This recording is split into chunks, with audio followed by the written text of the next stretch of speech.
I am the kind of guy that walks into a room full of strangers and I see infinite possibility. And I'm like, all right, let's see what the heck is going to happen next. Known for his drive and charisma, Guy Griggs has spent the past 20 years climbing to the top of some of the world's most powerful media companies. But behind the polished performance was a hidden pressure.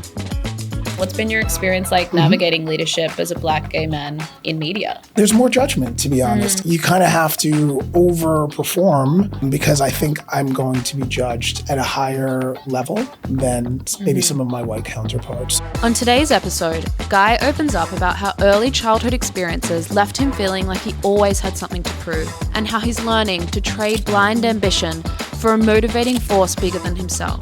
One that is rooted in faith, family, and a definition of success that finally feels like his own. I always say whatever happens to you happens for you. And you needed that failure. You needed that stumble in order to get you to the place that you need to go. Guy Griggs, welcome to Fail Up. Oh, thank you so much for having me, Alana. Thank you and for coming. I'm stealing that bio. It's so good. Oh my goodness. So many people have said that. You really jazzed me up there. I love feel it. great. That's what I'm here to do. Josh Horowitz said that yesterday too. He's like, "Can I have those cards later?" I need that script. That's great. I mean, it's such a good bio. You have such an incredible career. You must be so proud. Thank you. Well, thank you for coming. We're starting everyone with just a fun little softball of how we met. What's your memory? All right. Well, I remember that you came on as the CEO of Hello Society. Yeah. And I had worked at Hello Society in 2017 for a brief stint for 6 months. So I knew the challenges and the players, and I had empathy for you because it was very difficult. I mean, it was very difficult. It was a disparate acquisition that the Times had made, and just integrating it into the fabric of the way that they worked was difficult. So, I naturally gravitated towards you because I was like, okay, I know what she's about to. Yeah, let me help her out. And also, you were cool and fun and smart. So I was like, what, we're going to get on well. So. Yeah. I remember one of our first meetings was in the cafeteria in the Times, and we had been introduced, and I think when I did kind of my listening tour, we had met each other.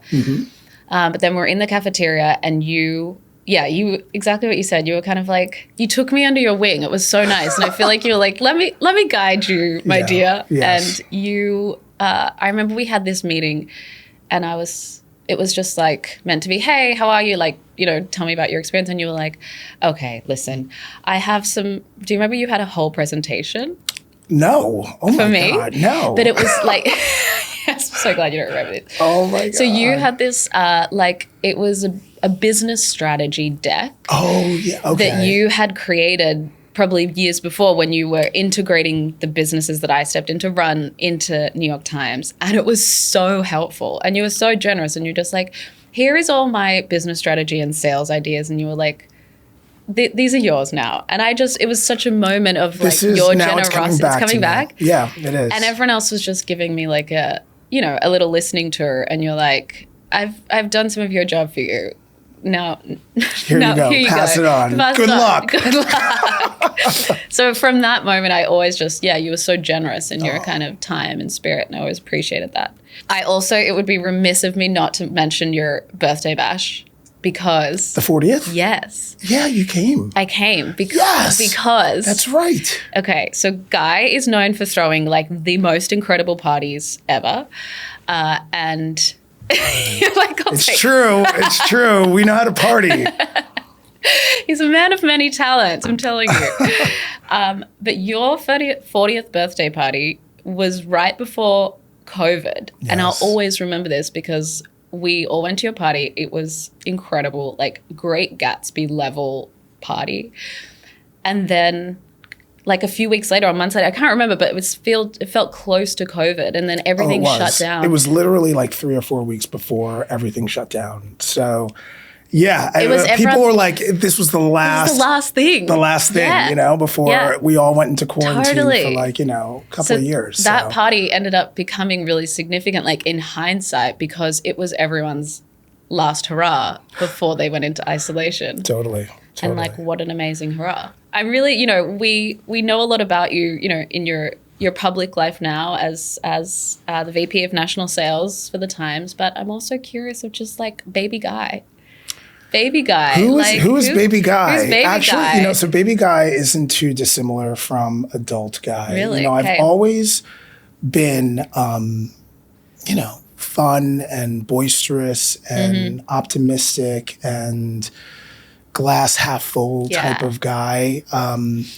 Wildly, almost maniacally disciplined when it comes to back then my schoolwork, but that kind of translates, of course, into my work today. But I think the major difference was I was much more insecure.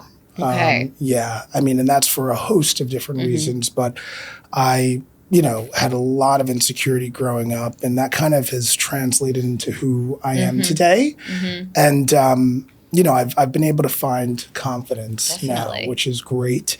That would be the only major, I think, divergence of who I was to who I am. Just wild to hear, because I look at you as one of the most confident people. What's so weird? Not everybody, but a lot of people say that, and I guess it's just the way I carry myself because there's still a lot of insecurities, but I mean like minor ones. I'm not like, insecure about who I am and my abilities, et cetera. But, of course we all have moments where we're like, oh, did I measure up, et cetera? Yeah. But I'm glad that I'm glad that that's the perception. Yeah, you're like, the persona's working. Fake it till you make Fake it. it till you make it. How do you find your confidence? How do I find it? I think that it is deeply rooted in, honestly, my faith, which I know is something that we'll get into. But I mean, I know that God has not gotten me this far to have me fail. And so I think that it comes from just knowing and understanding that God's got my back and that I have a strong foundation with my husband and with my parents. And so that, I think, gives me the confidence to move forward and to, navigate this life in a confident way. I love that. It's a beautiful answer. If someone wanted to understand what drives you, is there a moment in your life you would tell them about? Yeah, it's definitely, it stems from my parents.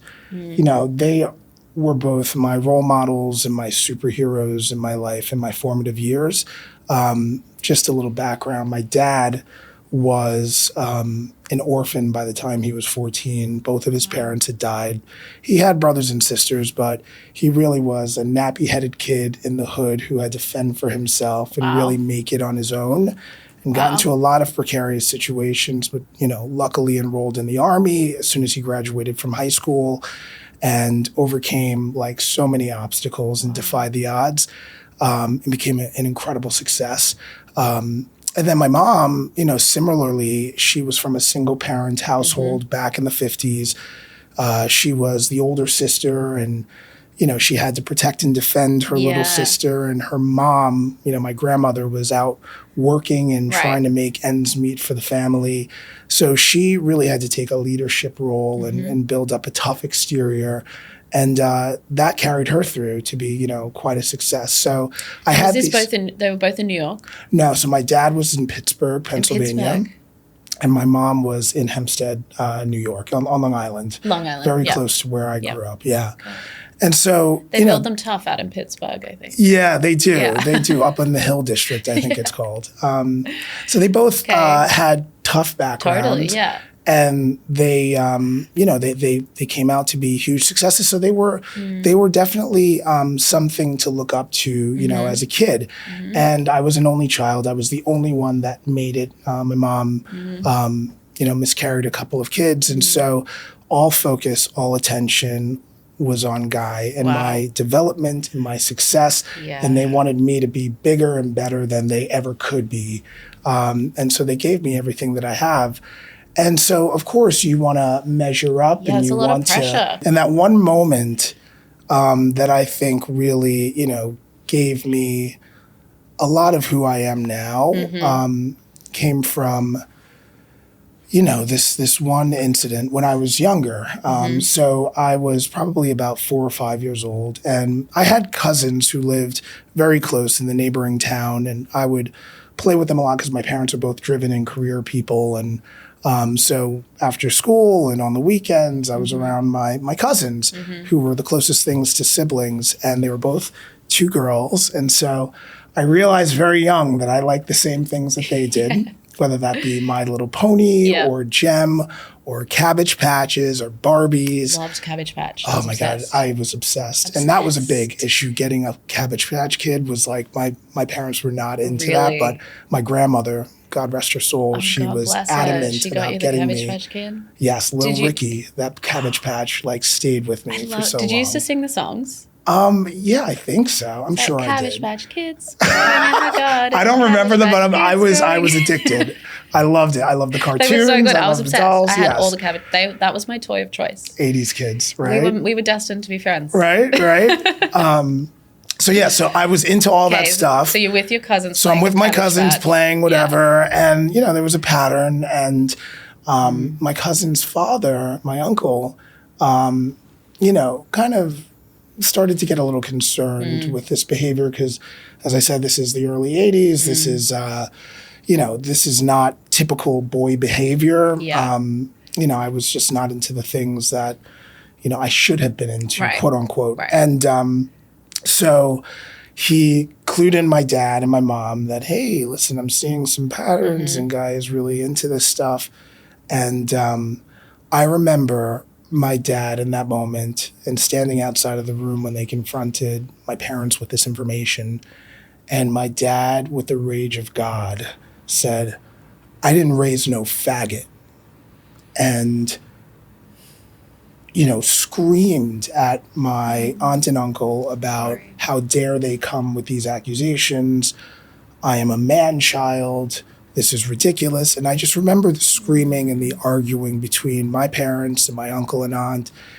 And I knew in that moment that the way in which I just naturally was not going to be okay for my parents. And I knew that I quickly had to become a chameleon and kind of morph into the person that they needed me to be. And it also, I guess it also drove a sense of me wanting to achieve more because I knew that they were such overachievers that I needed to do the best that I could and try the hardest that I could in order to make them happy. So it was definitely one of those pivotal moments in my formative years where I remember it as clear as day that shaped kind of the trajectory of who I've become as an adult. So, and I think that has given me, I know it sounds sad and awful and it's, devastating, but, those things are what make you who you are. And I don't regret it. I don't begrudge my parents for it by any means because I'm pretty happy with who I am. And I think that helped shape who I am. So, yeah. I mean, just firstly, thank you for sharing it. It's such a vulnerable story and it just speaks to your confidence and courage and kind of assurance in yourself, I think, to be able to tell that story.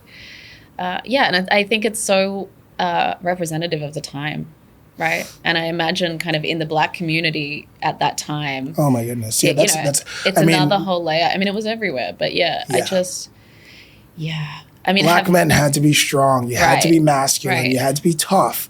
That was the only way to survive and navigate the society. And so, a lot of pressure to be this quote unquote man child. And so I adjusted. Yeah. And as I said, that's translated into some of the qualities and skills I think I have now. And being able to suss out a room and have emotional intelligence and understand, what people's needs are in a certain moment. So that they're feeling comfortable and okay with the situation, which really helps in sales. Wow. Really helps in sales. Yeah, because, that's it's such a pivotal moment of, I guess, you realizing that you felt good in yourself, but everyone around you was feeling uncomfortable and stressed. And it's like you're the kind of reason for that. So, how do you need to adapt to make everyone else feel more comfortable? 100%. Wow. Have you spoken to your, like, I know you're super close with your family, with your parents. Like, do you speak about that? Yeah, you know, I now? haven't, I'm going to let them listen to this podcast. And we've discussed it. Parents. When I was coming out in my 20s, I definitely referenced it, but that was a very tumultuous time. So I'm not sure if they clocked it and like remember there was like, you know, years of stress and strife. So I'm not sure if they clocked that story, but yeah, it's something that, you know, I'll probably address. They're going to be like, I think watch it on YouTube like, don't worry, it's all good. I love you guys. You know what I mean? It's okay. But that was definitely you speak so highly of your parents. Like ever since I've met you, and I know they play such a big important part in your life. Huge role. I mean, you've spoken about that situation and kind of, I guess, the strengths you pulled from that in terms of your ability to read the room and manage other people's emotions, and I guess the drive and ambition it gave you to impress your father. Exactly. You know? What about the drawbacks? I imagine that's also been a pretty intense situation. So the drawbacks are that, you know, I think that being too much of a people pleaser and wanting people to feel comfortable, you know, forsakes, you know, you wanting to please yourself and you putting yourself first. And, you know, that's a detriment because you're always trying to make others feel okay or feel happy or feel comfortable. And so sometimes I feel like I don't put myself first in the ways in which I should. Yeah. Oh, God, I relate to this so much. Yeah. It's so funny. I feel like later today I'm interviewing a therapist and I'm very curious to unpack with him the people-pleasing side of things. Yes. Because I feel like there's pros and cons. Yeah. Like I feel like I'm better at it these days, but there was periods in my career I feel like where I was a really big people pleaser, probably similar to you, like obviously different upbringings, but similar themes in terms of kind of wanting to be super ambitious and kind of moving towards excellence and wanting to kind of prove something to the world, you know? Always. And part of that, I think you do. And wanting to be accepted and wanting to be like, you know what I mean? Which it's like sometimes it's like, it's thirsty and it's like, it's exhausting and it's like enough, but you know? It can, so I think it helps you to an extent. Yes. Like, people pleasers have a lot of friends because they're kind of there for everyone and they're doing things for everyone all the time. And like, that's a benefit. Having a lot of friends is great. It's great. It also can it's helped me get ahead in my career sometimes because you are the person that's going to go over and above to kind of get something done for your boss or whatever. But yeah, I mean, the flip side is if you don't have boundaries and you don't protect your boundaries, you end up taking on everyone's emotional burden, taking on all their time, you know, burning out. You get burnt out. Of course. But yeah, it's really interesting. I think that ambition we have from when we're younger of like trying to prove ourselves, I think can be very motivating. It is very motivating. And actually I see it in my sellers. I'm always like, he's trying to prove something or she's trying to prove something, and it actually makes them better, you know? So as I said, those moments really, you know, can translate into really good outcomes. You are one of the best connectors I know. I talked to Josh. Thank you. I had Josh Horowitz in here yesterday. He's also incredible. Yeah. And I said to him. He was one of my bosses too. Oh, that's in the beginning. Yeah, in the beginning. Yeah, that's at times. So funny. I reported into him. Great guy. You two on a conference circuit, look out. Oh my God. I'm like, we actually did Cannes together back in 2017, and we stayed in the same flat or apartment, and yeah, we killed it. He's so good. He comes in yesterday, and he said, the first thing he says when he sits down, he's like, "So are we breaking for sponsorship breaks?" Oh my goodness! And I was like, "No." I was like, "I don't have sponsors. We've just started." And he was like, "Why haven't you got sponsors?" It was so good. Funny. He was like, he's so commercially He was minded. Like, "Get it together. Like, we can get you some sponsors." That's so funny. So I'm going to send you and Josh to go and sell this podcast. Like when you go to Cannes this summer, I need you to sell the podcast. Get me some sponsorship. I love it. But no, I asked him. I said, "You're one of the best connectors I know, second only to one other person." I was like, who is it? And he's like, Guy Griggs. Oh my God, that's so amazing. So the two of you, and he talked a lot about it too, and it was super interesting. But I'm curious from your perspective, what's your strategy there? Obviously you spoke a little bit how it connects back to this childhood of wanting to make people feel comfortable and wanting to kind of connect with people. If there's someone listening who is sitting there thinking, oh my God, I'd rather do literally anything else than walk into a room of people and network. Yeah. What would you say to them? What's the secret to yours and Josh's success? Well, you know what? I think that it's just I keep using the word translate, excuse me, but it has worked out in my favor. I think that fortune favors the bold, which will be written on my tombstone, I'm sure. And I feel like if you engage with people and make them feel seen and make them feel like they matter and make them feel somewhat important, then they're going to give that back to you in spades. And so I am the kind of guy that walks into a room full of strangers and I see infinite possibility. I get so excited. I'm like, all right, let's see what the heck is going to happen next. And I don't know, yeah, and it's helped out in just my career. Like, my job at CNN, my job at the Washington Post, my job at the New York Times, all of that was from me networking and connecting with people and knowing people. And so I've seen the benefits of it translate. And so I'm a firm believer in it. And someone that we both share, Maggie Kiselick, who's now the Chief Revenue Officer of Business Insider, and I adore that woman. I remember once, and this might be the advice I would tell the person who's scared. It's a little bit of faking it till you make it, but we were hosting a dinner of like 30 to 40 clients. I think it was an auto dinner or something after the New York Auto Show. And she looked at me and she said, let's pretend this is our wedding and let's greet every person in here and act like we are so happy that they came to our party. And when I took that approach, I love it. And that's how I approach all of these networking situations. I act like I own the room.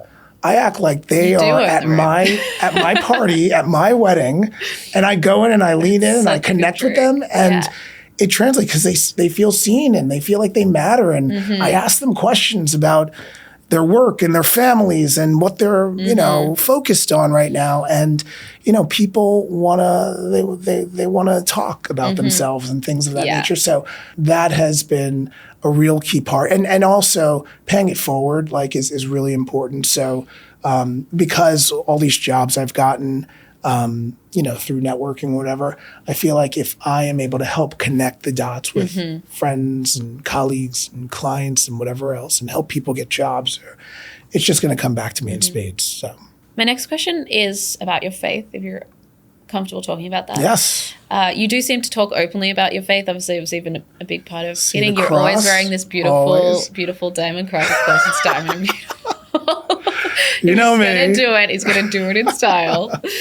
I'm just curious how it has shaped you as a person and as a leader. And are you able to bring in your faith into your work, or is it something that you kind of keep guarded when you're? No. Yeah. No.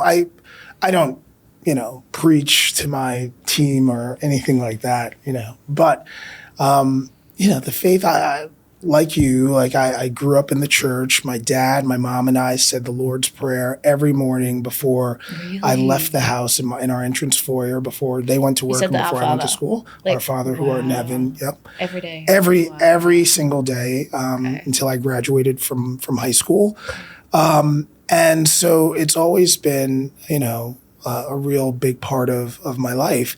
And it's translated in a couple of ways. I'd say number one, integrity, which is doing the right thing when nobody's looking. Yes. And that to me is, walking in Christian faith. And it's being as much like Jesus as you possibly can be.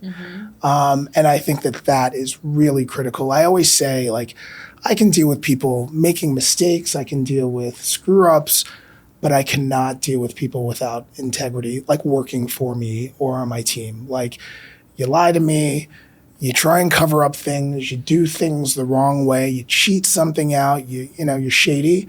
That's it. Like you can't work with us. You know what I mean? So I think also exemplifying that integrity, trickles down to the team that I manage and creates the culture that we want at the Times.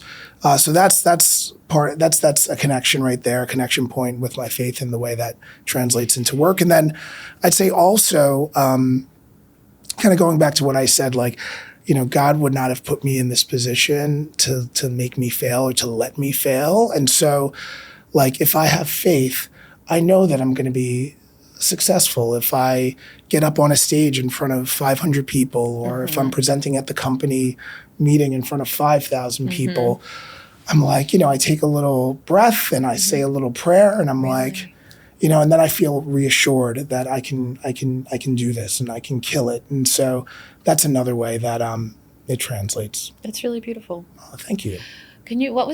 If you remember what you said, how did you define integrity again? It was really beautiful. Yeah. It was doing the right thing when nobody's looking. When nobody's looking.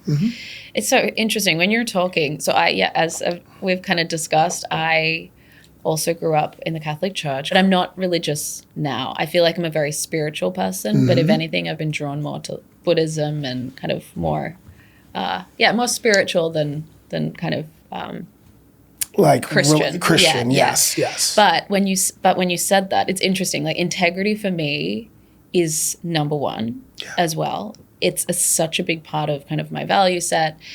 It's where I decide where my red lines are of things that I'm going to walk away from or not. And so it's just interesting. I feel like, well, I'm not really a religious person anymore, and I've moved away from the Catholic Church. But then hearing you say that, I was like, oh, shit. Maybe I'm more religious than I think. But maybe this religious upbringing had more of an impact on me than I would have liked or thought. Undoubtedly. There's an interesting tie there. Totally.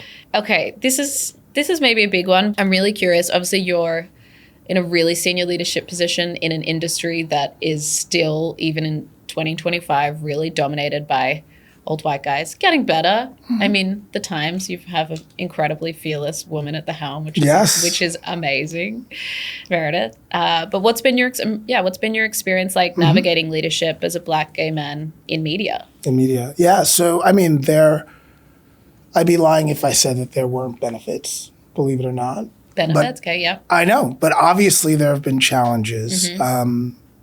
And so I'll start with the challenges. So basically, there is you're a focal point, and there's an expectation, at least I feel, that you have to be excellent. And so, when I walk into a room, and I'm usually the only Black guy in a situation, definitely the only Black gay guy in a situation. And so there is, everybody's looking at my shoes. They're looking at the way I show up. They're looking at the way that I communicate. And I think that there is, there's more judgment, to be honest. And so you kind of have to overperform, and I have to make sure that I'm really buttoned up and ready to go, because I think I'm going to be judged at a higher level than maybe some of my white counterparts. So that's something that's always, I'm like, it's one of those like proving myself things again, And then also, like, you don't feel, and it's, thank God, not at the Times, but in previous positions that I've had, I haven't felt like I belonged. And, in a corporation, you want to feel like you're a part, you want to feel included, you want to feel a sense of belonging. And, I've worked at a lot of big major media companies where, the ad guys walked a certain way and they talked a certain way and they dressed a certain way. And because I didn't fit that mold, I didn't feel like I was a part of the cool kids club. And I didn't feel like I was even maybe, taken seriously or given some of the opportunities maybe that I should have gotten, or the advancement that I should have gotten. And so that has been, a challenge, through my career.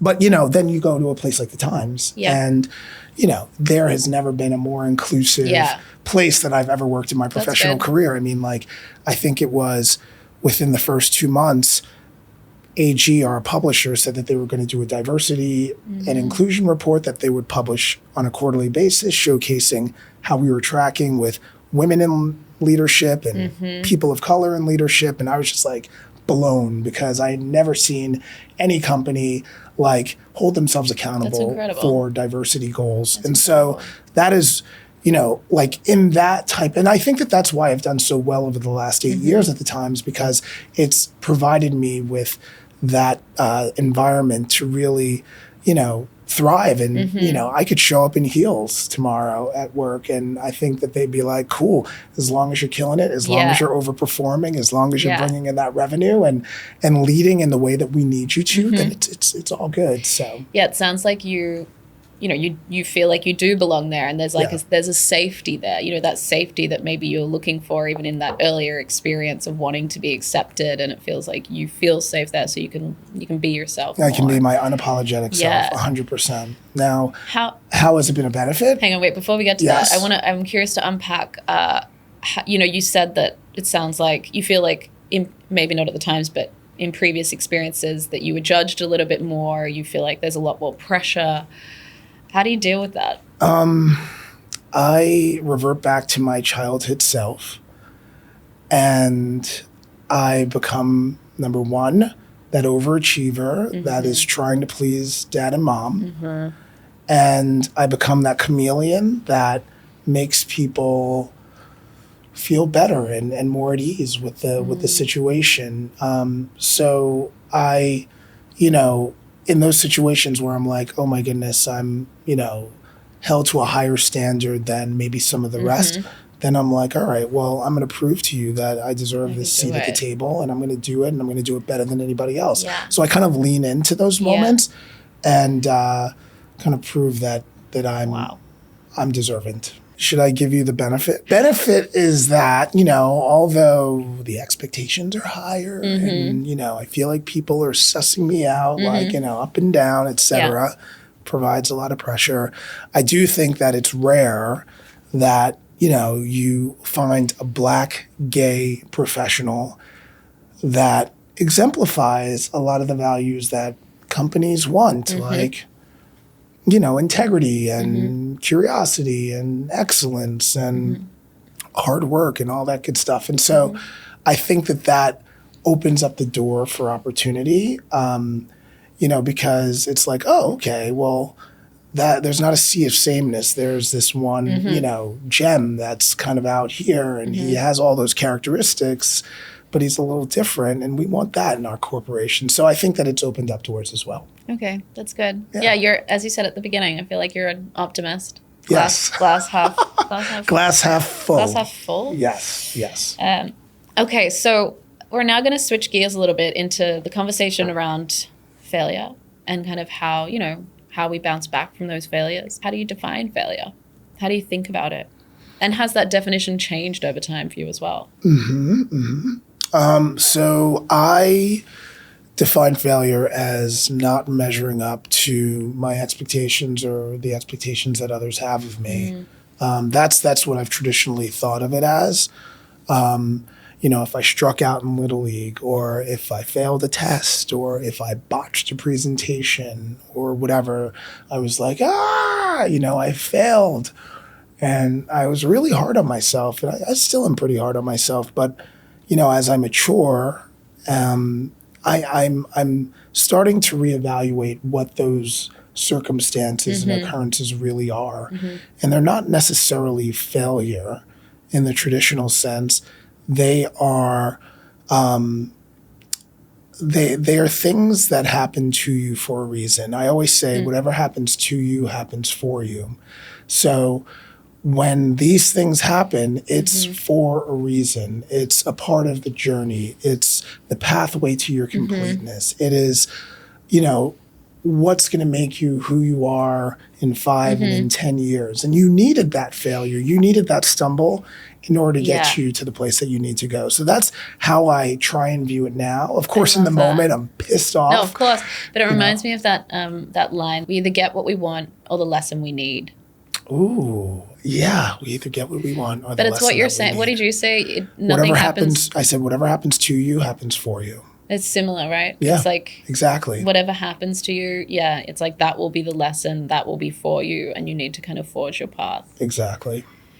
Okay, well, you said something really interesting around, and I think this to me is like the bigger picture question I'm trying to unravel is, do people define failure as self-imposed failure, or is it about external validation? So like you're saying, I'm putting all these high expectations on myself, and if I don't meet them, I have failed. Or does society decide when you failed? You know, like something could happen and you're like, actually, that didn't go to plan, but I'm okay with that because I've taken the lessons from it. I'm going to evolve from it. But then, your boss or society might be like, no, he failed. And like, who gets to decide? I think it's both. You think it's both? Yeah, okay. I think it's both. I think, it's you feeling a lack of, like when it's you not measuring up to what your expectations are, there's like, I'm trying to find the word, but it's like a sullenness or like a disappointment in yourself. Yeah. And then when you don't measure up to society and what others want, then honestly, it's shameful and it's embarrassing, and nobody wants to feel that way. So it's either disappointment or embarrassment, I guess, depending on. No, I love what you've just said, actually, that it's like on the personal level, it's disappointment. But then when it becomes public, it becomes shameful. Yeah. Because it's true, like shame is such a, the therapist is coming in and they'll do a much better explanation than me, but shame to me is, like, I feel like I carry a lot of shame about a lot of things, and it's always about what other people think. There's certain parts of my story that I'm actually super comfortable with, but it's how I think other people view it is what is shameful about it, 1,000%. And I know that this is something we'll probably get to, but that's when I feel the most vulnerable. Like when I feel embarrassed and shamed in a professional setting. Like when that makes total sense because you're that little boy who's trying to make everyone proud, and you want the external validation. Totally. Oh my God, I feel you. That was a great answer. Thank you. Thanks. How has your identity shaped the way you experience failure and how you bounce back from it? My identity, how has it? Well, I think that I try not to take myself too seriously. And so, I'm not afraid to, make fun of myself or, take a piss on myself, if you will. Yeah. You know what I mean? Like, it's like, hey, that was very Aussie of you. I know, right? I'm rubbing off on you. So I think that I'm okay with failing or being a goofball or not being, to an extent, of course, But you've also said that you feel like there's a lot of extra pressure on you, right? Because of who you are, and you have higher expectations. Have you also felt like, that means if you do fail that you're judged more harshly than others? I do. I don't want to put words in your mouth. No. Yeah. I do. I think that, I am judged higher than others. And I think that if I fail or if I screw up, at least from my perception, I think that I am judged a little bit harder. So, yeah, I mean, I think that's just the way it is, And so what you have to do is not take it as seriously and kind of like let it roll off your back and say, okay, well, I know my capabilities. I might not have measured up in the way in which everybody else needed me to or the way that I wanted to, but you know what? whatever happened to me happened for me, and I'm going to forge forward. And I know that, this was a part of the journey. So I love it. I'm going to steal that line. Okay, good. I use it all the time. Okay, so you obviously have a really big and important job. VP National Sales at the New York Times, no big deal. Where do you feel most confident in your role? And are there parts of your role that you still feel vulnerable in? Mm-hmm. So I feel most confident when I'm prepared. Me too. There's a Bible verse that says, study to show thyself approved. And it's Timothy 2:15. And that means make sure that you are putting in the work, that you are disciplined, that you know what you're talking about, that you're an expert in your craft, that you have done, the legwork, and then you feel great getting in front of a crowd or, leading a team or being able to navigate corporate America because you got it. So that's when I feel the most confident, when I know that I know my stuff, and I feel well-versed in whatever it is I'm talking about or navigating or doing. Where I feel the most vulnerable is just on the opposite side of that, when I'm not prepared and when I don't know the answer to a question that I'm asked in a senior leadership meeting. And, that's like my worst nightmare. Okay. And that's when the shame and embarrassment comes. Okay, so you don't like being wrong. I don't like being wrong, or it's not even like being wrong. It's not knowing, Or not being seen to have the answer. Yes. What's the fear there? Yeah, that people aren't going to think I'm as smart as I want them to think, or as strategic or whatever. And so that's, or on my game. And so that's when I feel like really flat-footed and, and so what I try and do is mental model, which is anticipating everything that'll come. I'll look at my week. I'll look at the meetings that I'm in and who the players are going to be in those meetings. Like you're in situations where you have to know what you're talking about. And so I always think, okay, well, what might be asked and what might come up. And so I have the answer. Anticipate what, exactly. Expert in anticipating other people. Exactly. A question for you, because I think, by the way, that's a really relatable feeling that you've just brought up of a lot of senior executives that, when you get to a certain point and, you feel like people are expecting certain things of you and you want to be kind of showing up a certain way. But I'm curious, have you ever been in a meeting with someone else, like think of another senior leader that you kind of respect and admire, and they didn't have the answer and they didn't, they had to ask more questions than they were making statements? Yeah, I remember that. I do. I'm remembering a time where a senior leader didn't know, and luckily I knew the answer, and so I chimed in for them, and that forged a deeper connection with me and this other person because I was able to salvage them. And when you've seen someone else kind of need the save, I mean, what have you? What was going through your head? What have you thought of that person in that moment? Oh, what have I thought of that person? Yeah. You know what's interesting? I don't think less of them. This is revelatory for me. Oh my God.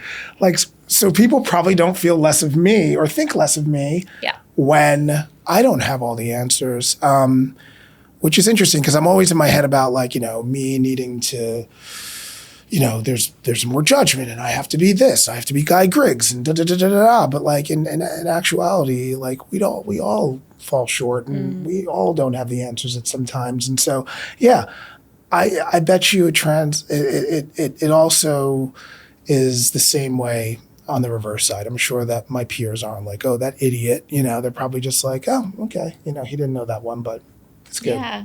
Or he's just curious, Yeah. I feel like sometimes the people who, there's those people in the meetings that just have really good questions to ask everyone and they don't necessarily have the answers. I always sometimes find those people the most interesting, right? Yeah. Because they're the ones getting everyone to, think more deeply about things and kind of unpack their perspectives. Good questioning is so... Good questioning, yeah. It's so good. It's so skillful. Good. Yeah. And draws out creativity, and it like it facilitates conversation. Totally. And and I think it's actually pretty strategic too, because if you don't know stuff and you ask smart questions, then people kind of think you're smart anyway. Yeah, exactly. It's like that soft power move, Exactly. which is about ask more questions, make less statements. That's interesting. I'm gonna remember that one. So less of going into the room and being like, this is what's happening. Yeah. This is what we're going to do. Then how are we going to approach this? Yeah. How are we going to move forward? Yep. Like the kind of who, what, where, how questions Totally. are really helpful. And also just make, I feel like that puts people into their soft power zone. Yeah. It's like palms up, you know what I mean? Yeah. You know what I mean? Instead of, anyways. And also they don't know you don't know the answer. They're probably sitting there being, because sometimes when that happens in meetings, I was like, oh, this person they must have like a really big perspective about this and they're wanting us to think about it, you know? Exactly. But they might be just like, I don't actually know. Yeah, that's true. And either way works. Can you tell me about, I mean, by the way, you don't need to give any brand names or confidential info, anything like that, but can you tell me about a high stakes, stressful moment that you've had to lead through, and what did it reveal about you? Mm-hmm. Yeah. Okay. So I would say it was when I got my current position at the Times. Mm-hmm. It was May of 22, and there was a looming recession. Interest rates were going crazy. Inflation was going crazy. There was talks of a government shutdown. People were returning to office. This is like the 07, 08. No, this is May of 22. Oh, 22. Okay. Yeah, okay, 22. Sorry. And I had just gotten promoted to VP. Oh, okay. Yeah. 3 years ago. And, there was a lot of attrition happening at the company, a lot of executive leadership changes. I had people out on mat leave that were my direct reports. I was just in this new elevated position. I had to prove myself to my direct reports, who were my peers, my new peers, as well as my senior leadership. I think we both shared a boss. Lisa Howard, who is amazing. She was not my boss, but okay. She was great. She was one of the smartest people I know, and absolutely Incredible. love her. Learned so much, but tough as nails. Totally. And, whenever I had to go into your sales meetings to present, they were always the scariest. I was like, hi, oh my God. Oh my God.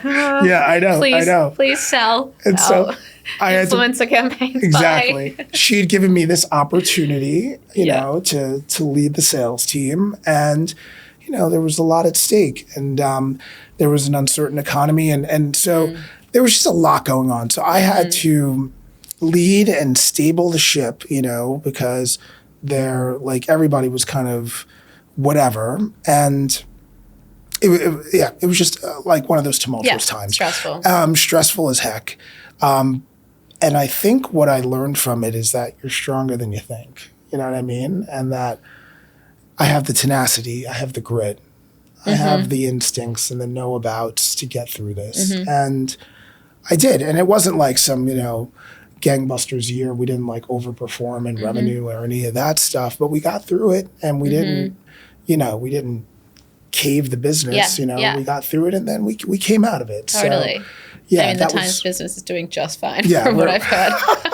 We're doing all right. So doing just fine. Yeah, but I had to leave, and I had to I had to continue to stay optimistic and motivate the team and implement strategies of growth. And where do you find that? In those moments of when things are really high stakes, really stressful, and where do you kind of find the grit and the determination to keep going? Well, it's something that I've always had in me from, that pivotal moment when I was a kid. Okay. But do you psych yourself up? Do you know what I mean? In that moment. What are you doing? To go to work that day to be like, oh my God, I really gotta gotta turn this on. Working out really helps, because that makes me feel energized and better about myself, and that I can conquer anything. And all that self-validation that I'm sending you on the Instagram stories, that's got to go for somewhere. That's a lot. The validation from my Insta followers definitely helps out. I feel like I'm doing my job to build up your confidence. Thank you. But and also, I mean, I I blast certain tunes, you know, and what's certain your music. song of choice? What's your pump up song? Oh God, when this shit's is really hitting the fan. All right, so there's a song by Britney Spears called "Stronger." Oh my God, yeah, there is. And I literally, Oh my God, I amazing. blast that, and I'm like, yeah, you know, like, Oh my God, I love I'm it. stronger than yesterday.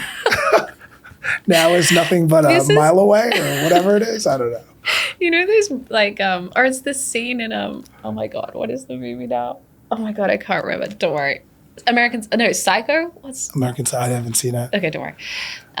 But it's, you know, that visual of like someone walking through a corporate environment and they're like doing the walk down the hall. And they're listening to a song and everyone, you think it's like 1000%. Eye of the Tiger of them like, and you're just like, strong. Well, no, that's exactly, I mean, and I literally So will walk good. through the streets of New York City.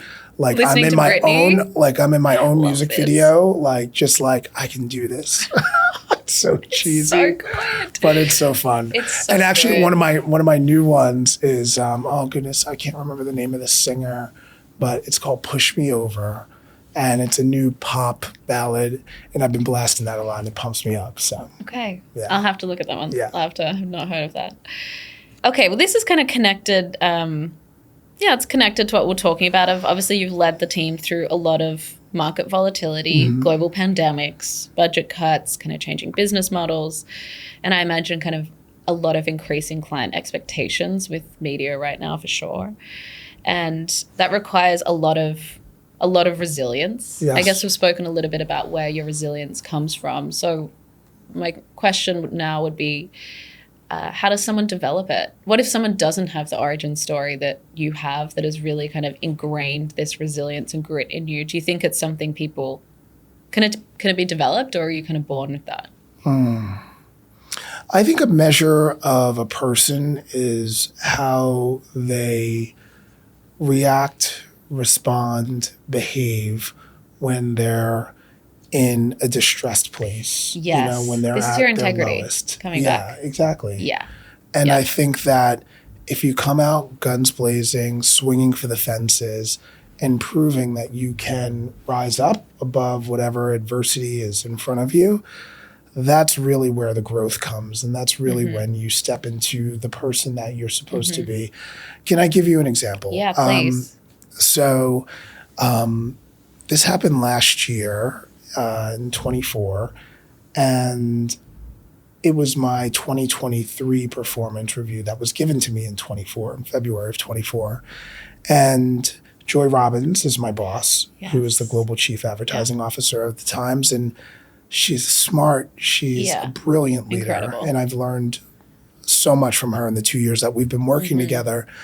And, you know, I've kind of been this golden boy at the Times, you know, like I'm a front of the class student, always trying my best, always doing my best, you know, whatever.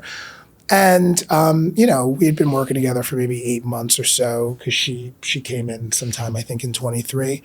And, you know, she observed me and gave me a lot of constructive feedback. And I had never gotten a poor performance review before. Like, you know, everything was like knocking out of the park, high scores, etc. And this was a real aha moment. It was a real like, you know, like, whoa, wait, maybe my shit stinks. Maybe I am like not as much ever, like, you know, maybe, oh my God, maybe I have a lot of developmental areas. And what I realize now is that it was the best thing that I could have asked for. It was love. She wrote me single-spaced, 4 pages, a dense novel of like things that I did well and things that I really needed to level up on. So that was like a whoa, you know, moment for me. And, you know, what I did was I took, you know, and I guess this would be my advice for other people is, in those moments, it's a measure of a person, how they react, respond, and behave when they're kind of knocked on their on their tushes. And so I took all of that feedback. I grappled with it for a while, and I'm not going to say that I was just like, thank you for the feedback. You know, I struggled for a minute. But then I was like, okay, this is happening to me for a reason. And so I'm going to take all of this constructive feedback and I'm going to build my goals for 2024 out of this. And so I, put SMART goals against each one of these developmental areas that she identified and really made, plans and checked in with her mid-year on my progress against them. And she was like, "You're doing really well." And then, February of this year, just a couple of months ago, I got an outstanding and overwhelmingly Amazing. positive, Congrats. Performance review because I was able to execute and deliver on the areas. And take the feedback. Yeah. How did it feel with the moment? So I imagine if you're someone who's always just walked into those performance reviews just being like, let's just get this over with. And then you walk in and she's like, take a seat. Yeah. Here's my 4 pages. What's the feeling coming up then? Anxiety. Oh my goodness. I hear like Doechii playing in my ears right now. It was anxiety. I was, upset. Of course I didn't show it. How'd you react? Yeah, okay. Oh, no. And we had a event to go to, like it was like a black tie gala with just me and her that night. And this was at the end of the day. Wow. So I was like, wow, let me put on my chameleon actor's face and be who I need to be because I had to be social and it was my wedding and own the room and compartmentalizing. Yeah. Wow. And then I got home and I like fell apart, to be honest with you. But yeah, it was anxiety and it was tough. But as I said, it was like the best gift any boss could have given me, honestly. It really, I think, allowed me to up level in my career and as a leader. So, I feel like she would be a great person to work for. She is. Yeah. She is. Okay, we're into our quick fire now. All righty, let's do it. Number 1, outside of the titles and the results and, the fancy houses upstate, who are you learning to be? Ooh. Who am I learning to be? I'm learning to be the most confident version of myself. One that believes I can do it without fear. I think that is what I'm endeavoring to be. Amazing answer. What is your mum most proud of in you? Or your dad? Your parents?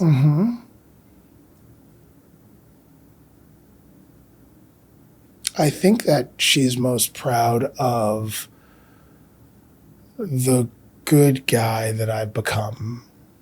I think that, my grandmother, who was her mother, said on her dying bed to me, just be nice. She was like, it's going to take you so far in this life. Just be nice. Amazing advice. And it's so simple, right? It's just like, it's so true. Kindness is such a strength. Yeah, such a strength. So I think my mom would be probably most proud of that. I can attest if she's watching. He's pretty nice. Thank you. It even ties back to the story we said at the beginning about how we met. Yeah. You could have just said, "Hey, welcome aboard. Good luck. Good luck, girl." But you were like, "Hey, welcome aboard. You have a big job ahead of you. Let me share all my learnings I've had in dealing with this company." And you didn't expect anything in return. You were just like, "Here's all my ideas. If you want them, you want them. If you don't worry about it." Thanks. What about your dad? I think he'd be proud of the integrity that I exemplify. He is the one that was always like, keep God first. That was actually something that I inscribed in my yearbook, because he constantly said that to me. And I think the fact that I walk that walk and I try to keep God first in most things that I do, even though I should with everything that I do. But anyways, we're human. We're human, yeah. I think that he'd be most proud of that. I love it. What's one word your team would use to describe you? Fun. That's good. I don't know. I think that this would be funny if they listen to this. I know. They agree. One word, Jesus. I think it would be fun because I feel like I give them, we all work so hard. Yeah. You know how it is at the times. Course. There's excellence expected. You're dealing with the top-notch people, Yeah. et cetera. So we need a little levity. You know what I mean? You need a little bit of we're spending so much time 10 hours a day, whatever, doing what we do. And if we're not having fun while doing it, then what are we doing? What's the you know point? What I mean? What's the point? Exactly. What's the wildest thing you've ever done to get ahead in your career? Yes. I think that the wildest thing that I've done is probably, it's not wild, it's pretty table stakes, but it's like getting another offer. Yeah. Well, that's a good one. You know what I mean? Counter offer. Counter offer. Yes. Yeah. It's like, dude, I'm going to. That's such a good answer and such good advice for people. Yeah. It's like, go out there and see how much you're worth. Yes. And then come back and say, oh, all right, you tell me you love me. How much do you love me? God, the amount of kind of promotions and like pay increases I've given people when they've done that is like, it works. It works. Because it works. Because they don't are listen to this team. Please, God. But, on Monday, after this comes out, you're gonna get 5 people. But the key is, it doesn't work if it's shallow. Like, the person needs to be willing to walk away. Yes, that's the key. So like, they can if you fake that really backfires. But if you 100%. Go out and check, then yeah, let me know how that goes with your team. Okay, God. Favorite festival or conference throughout the year? You go to so many. What's the best one? Really? Even still? I've heard it's gotten just like super commercialized and owned, but it's like fabulous. Facebook Beach, etc. It's fabulous. It's still fab? Yeah, I mean, like really? Okay. The outfits. It's a lot of work. It's work hard, play hard. Yeah. So it's super productive. Like, all day you're in meetings or you're doing panels or you're, doing interviews with like, the trades. Mm-hmm. And then you're out with your partners and your team and you're partying at night and you're seeing Dua Lipa and Post Malone and all these really cool people. Terrible. Yeah, I mean, honestly, and then it's rinse and repeat. You're out until like 1, 2 in the morning and then you get home, sleep it off, and then you're up at 7:30 because you have a breakfast at 8:30. And you get business from that? Like it's oh my God, it drives so much business. Drives so much? Oh my God. Cannes is like, it's where the decision makers are. It's where the top to top conversations happen. It's where the really upstream, strategic alignments work. And I think it definitely translates into a lot of business. Can you take me next time? I will try. I can try. We'll see if the Times has a budget. Just joking. What's the worst one? Is there one that you're just like, it's becoming a bit of a waste of time? I hate to say this, South by. It's just like, I just feel like it's kind of gone down. And maybe I'm just not a fan of Austin either. I know people are going to hang me for that. But I agree. South by is... It's just kind of, it's so spread out. Yeah. And it's just like, it's hard as you get from here to there. And I don't know. It's lost its luster. I just don't think that there's excitement or buzz. Yeah. Like 8 years ago, we were going and there were like these huge HBO activations and like lots of clients were going and it was a thing. Yeah. And now I just think it's like meh. What's missing for you with South by if they're listening? Well, it's the clients that they are able to get. I guess, like without them, there's no reason for me to be there, obviously. Yeah. So I know I didn't go this past year, but last year I was like, okay, there wasn't many people in town, and I think that there's so many now between Stream and IAB ALM and CES and Possible and now Cannes. And it's like one of them has to give and we can't be at everything. So I think that South by is going through a little bit of a doldrum. CES is coming back though. Oh, interesting. And I love that one. I'd say Cannes and CES in my book. Yeah. Yeah, I feel like South by used to be a place where you truly would see new technology, and new innovation. And I feel like that's not as much. You don't see as much of that there anymore. Like that's probably at CES a little bit more. Totally. What's the secret to your success? Secret to my success is honestly grit. And that's passion and hard work combined, and just being passionate and really authentically being passionate, not just faking it, but like really loving what you do and loving the hustle and loving journalism and loving the game and loving leading teams and the art of the sale and being passionate about that. and then doing it, and really putting the time in. I think that combination, which I think is grit, has been, the pathway to my success. That. If you could have any other career, what would it be? I'd probably be on, not the news, but I would be some sort of host, probably in entertainment and culture. Yeah, just because I love music and I love film and I love TV, and I think I would be a fun host. Yeah, so, you would be great. Yeah. I can see it. Final question. What do you want to be remembered for? That's a great question. My integrity, that I was a good guy, that I did the right thing even when people weren't looking. I love it.